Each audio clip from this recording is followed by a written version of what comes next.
बिस्मिल्लाहिर्रहमानिर्रहीम। अस्सलाम वालेकुम दोस्तों, आप देख रहे हैं डिस्कवर द ट्रुथ्स। मेरा नाम मोहम्मद वारिस है। अगरचे उम्मत मुसलमान में तारीख़ फ़नून हर्ब और जंगी कारनामों की मिसालों से भरी पड़ी है, लेकिन मगरबी मौरख़ीन की नज़र इस पर कभी नहीं पड़ी और ना ही कभी पड़ने वाली है। मौरख़ीन को नपोलियन, बोनापार्ट, जूलियस कैसर और चंगेज़ खान के अलावा तो कुछ जैसे नज़र ही नहीं आता। अगरचे ये जर्नैल भी अपनी जगह फ़न हर्ब के माहिर थे और इन्होंने बड़े बड़े दुश्मनों को शिकस्त भी दे रखी है, लेकिन तारीख़ इस्लाम का एक ऐसा जर्नैल भी है जिसका तज़किरा दुनिया की जंगी तारीख़ में लाजमी होना चाहिए। इस निडर, बहादुर और नाकाबिल शिकस्त जर्नैल का नाम है खालिद इब्न वलीद।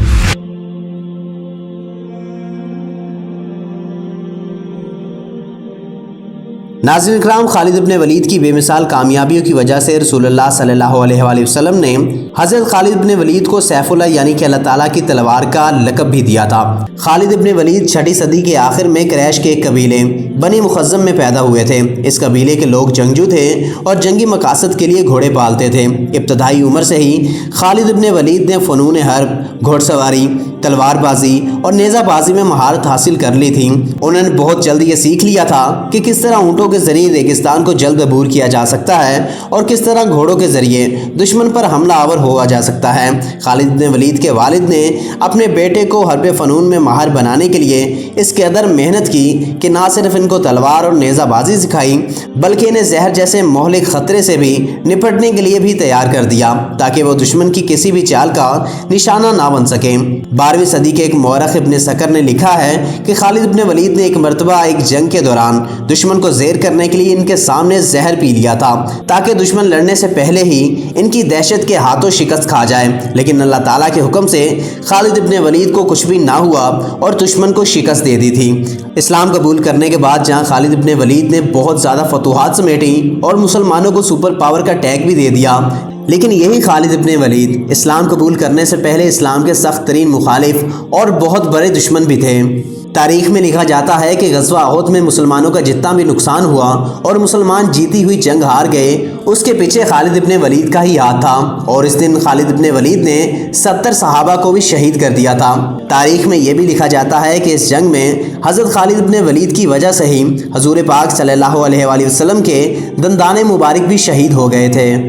इस्लाम से इतनी दुश्मनी होने के बावजूद भी नबी अकरम सल्लल्लाहु अलैहि वसल्लम ने कभी भी खालिद इब्न वलीद को बुरा नहीं कहा था और खालिद इब्न वलीद का जब भी जिक्र किया जाता था तो हुजूर पाक सल्लल्लाहु अलैहि वसल्लम इनको इज़्ज़त और इनकी तारीफ़ किया करते थे, क्योंकि नबी पाक सल्लल्लाहु अलैहि वसल्लम ये बात जानते थे कि खालिद इब्न वलीद एक गैरतमंद इंसान है और इसको हमारे ख़िलाफ़ गलत गाइड किया जा रहा है। इस्लाम कबूल करने से पहले खालिद इब्न वलीद के ये ख्यालात थे कि शायद इनके मज़हब पर हमला किया जा रहा है और एक झूठे मज़हब को इनके दरमियान फैलाया जा रहा है, जो कि इनके खिदाओं के लिए एक बहुत बड़ा ख़तरा है, जिसकी वजह से हज़रत खालिद इब्न वलीद ने हर प्लेटफॉर्म पर इस्लाम के ख़िलाफ़ जंग लड़ी और इस्लाम को शिकस्त देने की कोशिश भी करते रहे, लेकिन हर बार अपनी शिकस्त की वजह से वो ये बात सोचने पर मजबूर हो गए कि ये कौन सी ताकत है जो कि इनको जीतने नहीं दे रही, और इसी सोच की वजह से उन्होंने इस्लाम कबूल किया और इस्लाम कबूल करने के बाद ना सिर्फ वो मुसलमान हो गए बल्कि नबी आखिर ज़मां हज़रत मोहम्मद सल्लल्लाहु अलैहि वसल्लम के करीब तरीन साथियों में भी इनका शुमार होने लगा था। असल में कबूल इस्लाम के बाद ही हज़रत खालिद इब्न वलीद का जंगी कैरियर शुरू हुआ था। जंग मोता में जब रसूल पाक सल्लल्लाहु अलैहि वसल्लम के मुकर्रर करदा तीनों कमांडर यानी कि हज़रत ज़ैद बिन हारिसा, हज़रत जाफ़र और हज़रत अब्दुल्ला बिन रवाह शहीद हो गए, तो ऐसे कड़े वक्त में हज़रत खालिद इब्न वलीद ने फ़ौज की कमान संभाली। हदीस पाक में आता है कि रसूल पाक सल्लल्लाहु अलैहि वसल्लम अपने तख्त पर तशरीफ़ फरमा थे और कुछ इस तरह से बताने लगे, जिसका मफ़हूम कुछ इस तरह से है। आप सल्लल्लाहु अलैहि वसल्लम ने फरमाया कि मेरे ज़ैद को शहीद कर दिया गया है। इसके बाद आपने फरमाया कि जाफ़र को भी शहीद कर दिया गया है। इसके बाद आपने फरमाया कि अब्दुल्ला बिन रवाह को भी शहीद कर दिया गया है और अब मुसलमानों का अलम अल्लाह ताला की तलवारों में से एक तलवार ने उठा लिया है। और इसी जंग में हज़रत खालिद इब्न वलीद ने अपने आप को अल्लाह ताला की तलवार साबित भी किया था, क्योंकि हज़रत खालिद इब्न वलीद के साथ सिर्फ 3000 का लश्कर था, जबकि इनके मद्दे मुकाबिल 20,000 कुफार का लश्कर था। लेकिन हज़रत खालिद इब्न वलीद ने अपने आप को सैफुल्लाह यानी कि अल्लाह ताला की तलवार साबित करते हुए इन 20,000 के लश्कर को शिकस्त दे दी और 3,000 के लश्कर को बचा कर भी ले आए थे। इस जंग में हज़रत खालिद इब्न वलीद के हाथ में 9 तलवारें टूट चुकी थीं। हज़रत खालिद इब्न वलीद की बहादुरी और फतूहात की वजह से ये तासुर फैल गया था कि हमारी फतूहात सिर्फ खालिद इब्न वलीद की वजह से ही है, अगर ये ना हो तो शायद हम जंगों में हार जाएंगे। इस तासुर को ज़ाहिर करने के लिए हज़रत उमर फ़ारूक रज़ियल्लाहु अन्हु ने कुछ अर्सा के लिए हज़रत खालिद इब्न वलीद को कमांडर के ओहदे से भी माज़ूल कर दिया था। हज़रत खालिद इब्न वलीद ज़िंदगी भर शहादत की ख्वाहिश दिल में लिए जंगों में लड़ते रहे। इनके बदन का कोई भी हिस्सा ऐसा नहीं था जहां तीर, तलवार, नेज़े या किसी दूसरे हथियार का ज़ख्म मौजूद ना हो, लेकिन इन्हें शहादत ना मिल सकी।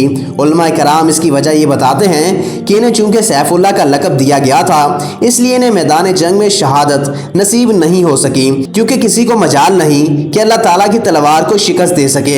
ज़िंदगी भर खालिद इब्न वलीद के हाथ में तलवार का दस्ता रहा और वो अल्लाह की राह में जहाद करते रहे। लेकिन आजकल के मुसलमानों को पता नहीं क्या हो गया है कि ना तो वो खालिद इब्न वलीद जैसा बनना चाहते हैं और ना ही हज़रत खालिद इब्न वलीद को अपना आइडियल मानते हैं, क्योंकि आजकल के मुसलमानों और बच्चों का आइडियल तो सुपरमैन, बैटमैन और स्पाइडरमैन वगैरह ही रह गए हैं, जो कि साइंस फिक्शन मूवीज़ में अपने कमालात दिखाकर सबको अपना फ़ैन भी बना लेते हैं।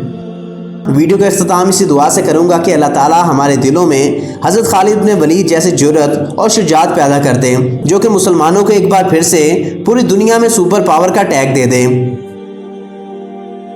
आई होप आपको ये मेरी वीडियो काफ़ी पसंद आई होगी और इस वीडियो से आपको काफ़ी कुछ जानने को मिला होगा।